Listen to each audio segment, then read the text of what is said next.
দুর্ঘটনা তো কত রকমেরই ঘটে, প্রাণও যায়। ঘটলো দুর্ঘটনা, মালগাড়ি মুখোমুখি হলো, কিন্তু এ এক অন্য মৃত্যু। মালগাড়ি দুর্ঘটনা, মুখোমুখি মালগাড়ি, দুটো মালগাড়ি সাহেবগঞ্জে।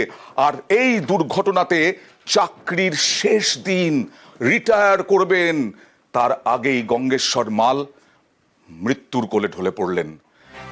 দুটো মালগাড়িরই ট্রেন চালকের মৃত্যু হয়েছে, কিন্তু এই গঙ্গেশ্বর মাল, তিনি মুর্শিদাবাদের বাসিন্দা।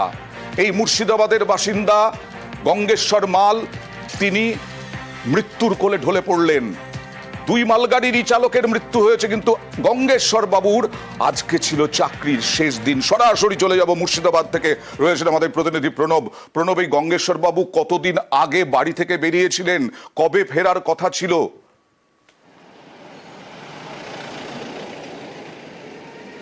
দেখো, দুদিন আগেই কিন্তু বাড়ি থেকে বেরিয়েছিল এবং চাকরির যেহেতু কালকেই ছিল তার শেষ দিন, এবং কালকেই কিন্তু চাকরির যে ফরাক্কার এনটিপিসিতে কয়লাটা আনলোড করে দেওয়ার পরেই কিন্তু তার অবসর নেওয়ার কথা ছিল এবং বাড়ি ফিরে আসার কথা ছিল। কিন্তু এই জিয়াগঞ্জের ভট্টপাড়া বাড়িতে ফিরে আসার, আজকে দুপুরের মধ্যেই ফিরে আসবে সেই কথা দিয়ে গিয়েছিল, কিন্তু তা না ফিরে এসে এলো এক দুঃসংবাদ, মৃত্যুর সংবাদ। এবং পরিবারের লোকরাও কিন্তু ভেঙে পড়েছে, কারণ জীবনের শেষ দিন, চাকরি জীবনের শেষ দিন, সেই দিন যে এই সংবাদ বয়ে আসবে হয়তো ভাবতে পারিনি। এবং তারপরেই কিন্তু গতকাল রাত্রিবেলাতে একবার শেষ দিকে তখন খবর আসে যে দুর্ঘটনা ঘটে এবং সেই দুর্ঘটনায় গঙ্গেশ্বর মাল মারা গেছেন। এবং পরিবারের লোকরা স্বাভাবিকভাবে এবং আশেপাশে যারা ভট্টপাড়ার যারা আশেপাশে তারাও কিন্তু ভেঙে পড়েছেন, কারণ শেষ দিন এই খবর আসা তাদের কাছে হয়তো কিছুটা অপ্রত্যাশিত ছিল। ভট্টপাড়া এলাকায় দুদিন আগে বাড়ি থেকে বেরিয়েছিলেন, বাড়ি ফেরার কথা, কারণ রিটায়ার করবেন, চাকরির শেষ দিন। চাকরির শেষ দিনে এই মর্মান্তিক দুর্ঘটনায় শোকের ছায়া নেমে এসেছে। জিয়াগঞ্জে বাড়ি গঙ্গেশ্বর মাল, তার মেয়ে কি বলছেন দেখুন। আমরা তো খবর এলো যে বাবা নাকি অ্যাক্সিডেন্ট করেছে, তারপরে খবর নেওয়া হলো, ওখানে বাবা ট্রেন নিয়ে দাঁড়িয়েছিল, হঠাৎ করে অন্য গাড়ির অন্য লাইনের ট্রেন এই বাবার এই লাইনে ঢুকে যায়। হ্যাঁ, ঢুকে গিয়ে সামনাসামনি একটা অ্যাক্সিডেন্ট হয়। সেক্ষেত্রে আমার বাবা হয়তো, ওর বাবাই নেই, দুজন মারা গেছে বলছে, চারজন খুব গুরুতর আহত হয়েছে, হসপিটালে আছে বলছে। গঙ্গেশ্বর বাবুর মৃত্যু হলো চাকরির শেষ দিনে। একটু আপনাদেরকে জানাবো যে এই দুর্ঘটনা আবার ট্রেন দুর্ঘটনা, যদিও এবার মালগাড়ি দুর্ঘটনা, কিন্তু মুখোমুখি মালগাড়ি দুটো চলে এলো কিভাবে, সরাসরি জানবো প্রতিনিধি রাজুর কাছ থেকে। সাহেবগঞ্জে এই দুর্ঘটনা ঘটেছে, দুটো দেখুন কতটা অভিঘাত ছিল। একটা খালি মালগাড়ি ছিল আর একটা ভর্তি কয়লা ভর্তি মালগাড়ি ছিল। সরাসরি চলে যাব রাজুর কাছে। রাজু, কিভাবে এই দুর্ঘটনা ঘটলো, এখনো পর্যন্ত রেল সূত্রে কি জানা যাচ্ছে? দেখো, আমরা প্রথমত বলে রাখি যে এই যে দুটি মালগাড়ির সংঘর্ষ এবং এই দুটি মালগাড়ি কেনই বা একই ট্র্যাকের উপর চলে এসেছিল তা নিয়ে এখনো পর্যন্ত রেলের কাছে প্রশ্নচিহ্ন রয়েছে। কারণ যে ট্র্যাকের উপর দিয়ে এই মাল বোঝাই যে গাড়িটি, যেটা কয়লা বোঝাই গাড়ি আসছিল, সেই কয়লা বোঝাই গাড়ি যাওয়ারই কথা ছিল, সেই জায়গায় এই খালি মালগাড়ি কেন সেই ট্র্যাকে গেছে তা নিয়ে প্রশ্ন উঠতে শুরু করেছে। আর দুটি গাড়ির সংঘর্ষেই সেখানে দুটি মালগাড়ির চালক রয়েছেন, তাদের মৃত্যু হয়েছে। একজনের বাড়ি বোকারোতে, আরেকজনের বাড়ি বাংলাতে। সেক্ষেত্রে সেখানে আরো চারজন এএসআইএফ এর যে গার্ড রয়েছিল তাদেরও আহত হয়েছেন তারা। এবং যে মালগাড়িটির মধ্যে কয়লা ছিল, সেখানে কয়লার সংঘর্ষে আগুন লেগে যায় এবং এই ঘটনার পরেই এলাকায় আতঙ্ক ছড়ায়। কারণ যেভাবে দুটি মালগাড়ির সংঘর্ষ এবং তারপরেই অভিঘাত এমনই ছিল যে কয়লা ছিল, কয়লায় আগুন লেগে যায়, চারিদিকে আতঙ্ক ছড়িয়ে পড়ে। এনটিপিসি থেকে কয়লা নিয়ে যাচ্ছিল সাহেবগঞ্জে ওই লাইন দিয়ে এই মালগাড়ি, আর খালি মালগাড়ি একই লাইনে চলে এলো দুটো মালগাড়ি।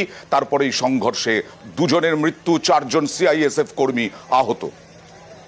एनटीपीसी के जो रेलवे ट्रैक है, साहेबगंज जोन में दो मालगाड़ी, एक भरे हुए थे coal loaded and another was empty, के टकराई। इसके साथ रेलवे का कोई संबंध नहीं है। Run, operated, maintain, staffing of all the things are done by NTPC. Malda division में से 140 टन क्रेन भेजा गया so that the rescue operation may be quicker.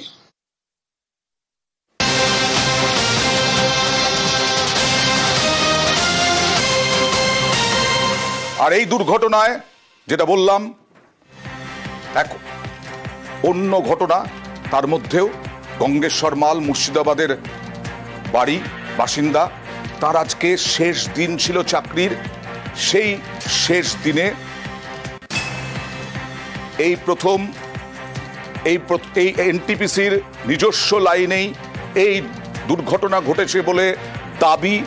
এনটিপিসির নিজস্ব লাইনেই, এনটিপিসির নিজস্ব লাইনে কথা বলবো প্রতিনিধি আবিরের সঙ্গে। আবির, রেল কি বলছে? কারণ এটা তো সাহেবগঞ্জে চলে এসেছিল এনটিপিসির লাইন এলো, এটা কি সাহেবগঞ্জেও এনটিপিসির লাইন?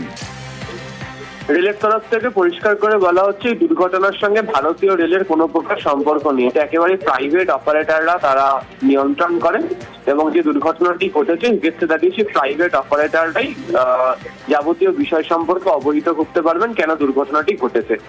তবে দুর্ঘটনা ঘটার পর পূর্ব রেলের মালদা ডিভিশনের কাছ থেকে সমস্ত সাহায্য চেয়ে পাঠানো হয়েছিল এবং মালদা ডিভিশনের তরফ থেকে তাদেরকে সাহায্য করা হচ্ছে এনটিপিসিকে। এই যে জায়গাটাতে দুর্ঘটনাটি ঘটেছে বা যে অংশটি ঘটেছে সেটা এনটিপিসি লালমাটিয়া এনজিআর নামে পরিচিত এবং এখানকার যে লাইনে ট্রেন চলাচল, লোকোমোটিভ, ক্রু, এর যে রক্ষণাবেক্ষণ করা, সিগন্যালিং ব্যবস্থা, তার সমস্ত কিছু এনটিপিসি করে, ভারতীয় রেলের সঙ্গে যুক্ত নয়। বেশ,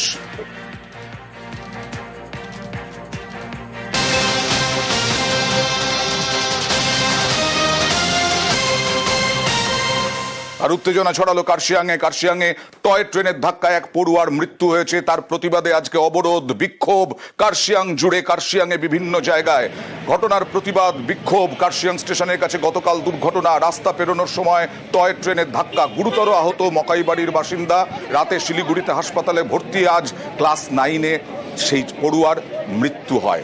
কার্শিয়াং স্টেশনের কাছেই দুর্ঘটনা ঘটে। उसका स्कूल का कुछ ज़रूरत वाली चीज़ थी, वो लेने के लिए बाज़ार गई थी और वो दोनों सिस्टर साथ में गई हुई थी और रिटर्न के टाइम में वो लोग निकल रहे थे शायद और उसी टाइम में ट्रेन के साथ ये हादसा हो गया था।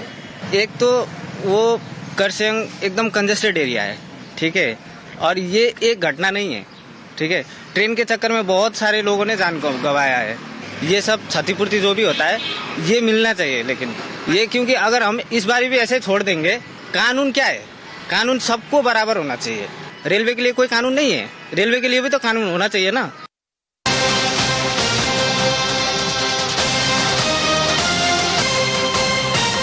বছর কয়েক আগে কলকাতার জাদুঘরে গুলি চলেছিল, আর আজকে কলকাতার জাদুঘরে বোমা আতঙ্ক, ইমেলে বোমা আতঙ্ক, এবং সেই সময় কয়েকশো পর্যটক ছিলেন জাদুঘরের ভেতরে। তারপরে দর্শকদের বের করে আনা হয়। কখন কিভাবে এই ইমেল আসে, বোমাতঙ্কের কয়েক ঘন্টা হয়ে গেল, এখনো পর্যন্ত তদন্তে কিছু উঠে এসেছে কিনা, কত সংখ্যক পর্যটক বা দর্শক তখন ছিলেন ভারতীয় জাদুঘরে? বিশ্বজিৎ, এই মুহূর্তে তেমন কিছু তদন্তে পাওয়া যায়নি, অর্থাৎ এখনো পর্যন্ত বেশ কয়েক ঘন্টাই তদন্ত চলছে, অর্থাৎ তল্লাশি চলছে বলা ভালো। একদিকে কেন্দ্রীয় বাহিনীর নিরাপত্তা রয়েছে ভেতরে, বাইরে নিউ মার্কেট থানার পুলিশ যেমন রয়েছে, ভেতরেও কলকাতা পুলিশের যে বোম স্কোয়াড, ডগ স্কোয়াড, সব যারা বিশেষজ্ঞ, বোম বিশেষজ্ঞ এক্সপার্ট, তারা গেছেন। তদন্ত চলছে, কিন্তু এখনো পর্যন্ত তেমন কিছু সন্ধান মেলেনি। তবে এই প্রথমবার নয়, যেমন গুলি চলেছিল একবার, কিন্তু সেটাও একটা জওয়ান তার নিজের রাইফেল থেকে গুলি চালিয়েছিলেন, কিন্তু এই যে বোমাতঙ্ক সেটা কিন্তু বারবার। সেই সময় যখন বোমাতঙ্কের খবর পাওয়া যায়, সেই সময় কি দর্শকরা বা পর্যটকরা ছিলেন জাদুঘরের ভেতরে? এটা নিয়েও একটা জটিলতা রয়েছে। কলকাতা পুলিশ দাবি করছে 30শে মার্চ বিকেল 4:30-র সময় এই মেল আসে, আর যে ডেপুটি ডিরেক্টর যিনি কিছুক্ষণ আগে আমাদেরকে জানালেন সংবাদ মাধ্যমে, তিনি বললেন আজ ভোরবেলা মেল এসছে। অথচ জাদুঘর কর্তৃপক্ষের নজরে আসে যখন দর্শকরা ভেতরে ঢুকে গেছেন, 100-র উপরে দর্শক ভেতরে ছিলেন, তাদেরকে বের করতে হয়েছে। এবং এই সময়ে অর্থাৎ মেল আসে পুলিশের দাবি অনুযায়ী একদিন আগে, অর্থাৎ 30শে মার্চ বিকেলে। আর জাদুঘর কর্তৃপক্ষের দাবিও যদি সত্যি হয়, আজ ভোরবেলা মেল এসছে, কিন্তু নজরে আসে অনেক পরে। তারপর দর্শকদের বের করে দেওয়া হয়। এই মুহূর্তে ভেতরে তল্লাশি চলছে, যতক্ষণ না পর্যন্ত এই তল্লাশি এখনো শেষ পর্যন্ত হয়, তল্লাশি ততক্ষণ চলছে। আর কলকাতা পুলিশ বলছে আগের দিন মেল এসেছে আর আজকে ভোরে মেল এসেছে, জাদুঘর কর্তৃপক্ষের দাবি। কিন্তু তারপরে যখন সক্রিয় হয় জাদুঘর কর্তৃপক্ষ তখন অনেকটা দেরি, কয়েকশো পর্যটক দর্শক তখন জাদুঘরের ভেতরে, তারপর তাদেরকে বের করে নিয়ে আসা হলো। এইটা একটা ইমেল পেয়েছি, আরেক মাস আগে আরেকটা মেল পেয়েছিলাম, ভোর রাতে পেয়েছিলাম। এটা অফিসের যে ইমেল অ্যাড্রেস সেখান থেকে পাওয়া গেছে। কি সংগঠনের নাম এই মুহূর্তে খেয়াল করতে পারছি না। কলকাতা পুলিশকে অফিসিয়াল কমপ্লেন করেছি, এফআইআর লজ করেছি এবং তারপর হবে। আমরা চেয়ারম্যান অফিসকেও জানিয়েছি। সমস্ত প্রিকশন আপনারা দেখতেই পাচ্ছেন আমরা নিয়েছি। কলকাতা পুলিশ এবং সিআইএসএফ এর সহযোগিতায় এবং বম্ব স্কোয়াড, পুলিশের কুকুর রয়েছে, তারা কিন্তু প্রত্যেকটি গ্যালারি এবং প্রত্যেকটি আনাজ কানাজ ভালো করে দেখছে যে এই সুরক্ষা পর্বটা মিটে গেলেই কিছু ঘন্টার মধ্যেই নীল মিউজিয়াম জনসাধারণের জন্য খুলে দেওয়া হবে।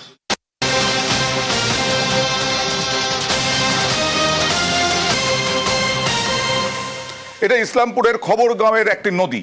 এই নদীতে প্রথমে বাচ্চারা নেমেছিল স্নান করতে, সেই সময় বেশ কিছু কার্তুজ পায় তারা, তা নিয়ে খেলতে শুরু করে। বড়রা দেখার পরে অ্যালার্ট হন, সতর্ক হন এবং তারপরে পুলিশকে খবর দেওয়া হয়। পুলিশ দেখে 40 রাউন্ড কার্তুজ নদীতে। এই খবরগাঁওয়ের নদী ইসলামপুরে। সরাসরি চলে যাব চঞ্চলের কাছে। কোথা থেকে এলো এই কার্তুজ, কি বলা হচ্ছে এই নদীর সঙ্গে কানেক্টিং উত্তরবঙ্গের আরো কোনো নদী রয়েছে কিনা, তিস্তার সঙ্গে কোনো সম্পর্ক রয়েছে কিনা? দেখো অয়নদা, এই যে নদীটা রয়েছে, যেটা হচ্ছে খবরগাঁও এলাকায়, যে ইসলামপুর থানা খবরগাঁও এলাকায় যে এই দলনচা যে নদীটা তুমি দেখতে পাবা, যে এই নদী পুরো নদীটা হচ্ছে, এবার এই নদীর সাথে যে কানেকশনের কথা বলতেছো তুমি, এই কানেকশন হচ্ছে তিস্তার সাথে, অর্থাৎ তিস্তার সাথে পুরোপুরি কানেকশন রয়েছে এই নদীর। এবং বহু পুরনো নদী এবং এই নদীতে মাঝে মধ্যে কিন্তু জল বাড়ে এবং জল কমে। তবে যেটা ঘটনা উঠে আসছে যে সকালের দিকে যে স্থানীয় কিছু কচি কাচারা তারা কিন্তু এই নদীতে স্নান করতে নেমেছিল। তাহলে পুলিশ কি মনে করছে কোনোভাবে সিকিমে যে প্রাকৃতিক বিপর্যয় হয়েছিল তারপর থেকে মর্টারের শেল সমস্ত কিছু পাওয়া যাবে, সেখান থেকে কার্তুজ ভেসে এসেছে, এরকমও হতে পারে? তবে এমনটাও কিন্তু ভাবা হচ্ছে। তবে পুলিশের তরফ থেকে কিন্তু এই কার্তুজ কিভাবে আসলো, কারা এখানে ফেলে দিয়ে গেছে, তেমন কোনো প্রতিক্রিয়া পাওয়া যায়নি। তবে স্থানীয় মারফত যেটা জানা গেছে যে কোনো সমাজ বিরোধী যারা লোক রয়েছে তারা হয়তো সম্ভবত ফেলে রেখেছে। কারণ যে একই জায়গা থেকে অর্থাৎ ছড়িয়ে নদীর চারদিকে ছড়িয়ে ছিটিয়ে সেটা নয়, কিন্তু একই জায়গায়, এই যে জায়গাটা তোমাকে দেখানোর চেষ্টা করবো, এই যে জায়গাটা এই নদীর এই ধারে উদ্ধার হয়েছে। অর্থাৎ এখানে যে কচি কাচারা যারা স্নান করতেছিল তখনই কিন্তু কচি কাচাদের হাতে মুঠে আসে এই কার্তুজ গুলো। তারপর একে একে গ্রামবাসীরা যখন জানতে পারে তখন গ্রামবাসীরা নদীতে নামে।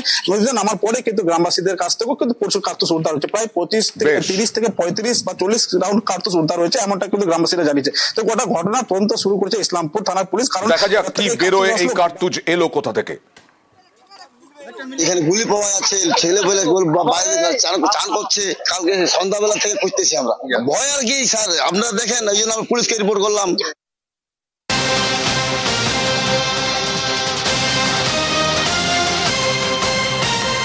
শিলিগুড়ির খবরে যাব। শিলিগুড়িতে টোটো বন্ধের অভিযান, টোটো নিয়ন্ত্রণের অভিযান পুলিশের। আর সেই নিয়ন্ত্রণ করতে গিয়ে একেবারে বচসা ঝামেলা পুলিশ এবং টোটো চালকদের মধ্যে শিলিগুড়ি শহরে। দেখুন।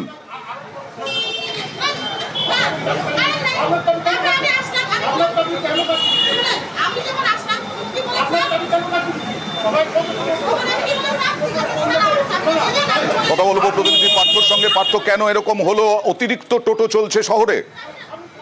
দেখো, এই টোটো চলাচলের উপর নিয়ন্ত্রণ জারি করতে কিন্তু পুলিশ বেশ কয়েক মাস আগেই নম্বরবিহীন টোটোগুলোকে বেশ কয়েকটি রুটে কিন্তু বাতিল করেছে এবং সেই মতোই কিন্তু বিভিন্ন মোড়ে মোড়ে পুলিশের অভিযান প্রতিদিনই চলে, রুটিন অভিযান। আজও তেমনি শিলিগুড়ি হাতিমোড়ে অভিযান চলছে। সেই সময় আচমকা একটি নম্বরবিহীন টোটো নিয়মকে বুড়ো আঙ্গুল দিকে সে ঢুকতে চায় শিলিগুড়ি হাতিমোড় হয়ে একেবারে কোর্ট মোড়ের দিকে আসার চেষ্টা করে, কিন্তু তার আটকা, যেহেতু নম্বরবিহীন টোটো, কিন্তু তাকেই যখন গাড়ি টোটোটা আটকায় সেই সময় আচমকা চালক নেমে পুলিশের সঙ্গে তর্কে জড়িয়ে পড়ে, বচসা বাঁধে। এমনকি সেই টোটোতে মহিলা সওয়ারি তারাও উত্তেজিত হয়ে পড়ে এবং পুলিশের সঙ্গে বচসা জড়িয়ে পড়ে এবং ধাক্কা ধাক্কি করা হয়, এমনটাই অভিযোগ সেই কর্তব্যরত ট্রাফিক পুলিশ যথেষ্ট চমকিত হয়ে বারবার করে কেন এমন ঘটনা ঘটছে। এরকম শহরে দেখেছি আমরা টোটো চালকের দাপাদাপি এবং পুলিশের উপরে আক্রমণের ঘটনা।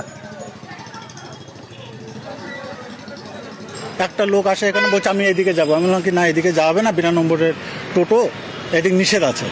উনি আমার কথা না শুনে গার মধ্যে টোটোটা ঢুকায় দেয় এবং আমি থামতে বলি, তাও উনি মানে আগেই ইয়ে করছে। তখন আমি টোটোর চাবিটা নিতে যাই, তখন ও টোটোটার চাবিটা ধরে আমার হাতটা এরকম করে, তখন টোটোর চাবিটা বেঁকে যায়। তারপরে ওই ছেলেটা বলছে যে এরকম টোটো কেন চাবি আমার বেঁকে গেল, টোটো আমি ভেঙে ফেলবো, আমাকে চেনো, আমি বাঁকড়াকোটের হ্যাঁ 4 জন ছিল, 2টো মেয়ে ছিল, ওখান থেকে নেমে অনেক কয়বার আঘাত করেছে। আঘাত করার পরে এখানে একটা পাবলিক, আমি নাম জানি না, যদিও উনি আমাকে সহযোগিতা করেছে। অফিসার এখানে ডিউটি করছিলেন, পুলিশ অফিসার, সেই ক্ষেত্রে এক টোটো মধ্যে প্যাসেঞ্জার ছিল, এসে ভদ্রলোককে ধাক্কাধাক্কি করে পুলিশ অফিসারকে ধাক্কাধাক্কি করার পরে তো অফিসার নাকি তাকে বলে যে 11টা অবধি এখানে নোটি আছে, 11টার মধ্যে ভিতর দিকে আসবেন না, এটা রিকোয়েস্ট করা হলো। এবার টোটোওয়ালা নাকি ওই প্যাসেঞ্জারের তাগিদে প্রেশার দিয়ে ওনাকে ধাক্কা দেওয়া করার চেষ্টা করছে। তারপরে প্যাসেঞ্জার নেমে গিয়ে ভদ্রলোকের সঙ্গে খুব বাজে বিহেভ করেছে, ধাক্কাধাক্কি করেছে। এগুলো আপনার স্থানীয় লোক হিসেবে তীব্র নিন্দা জানাই।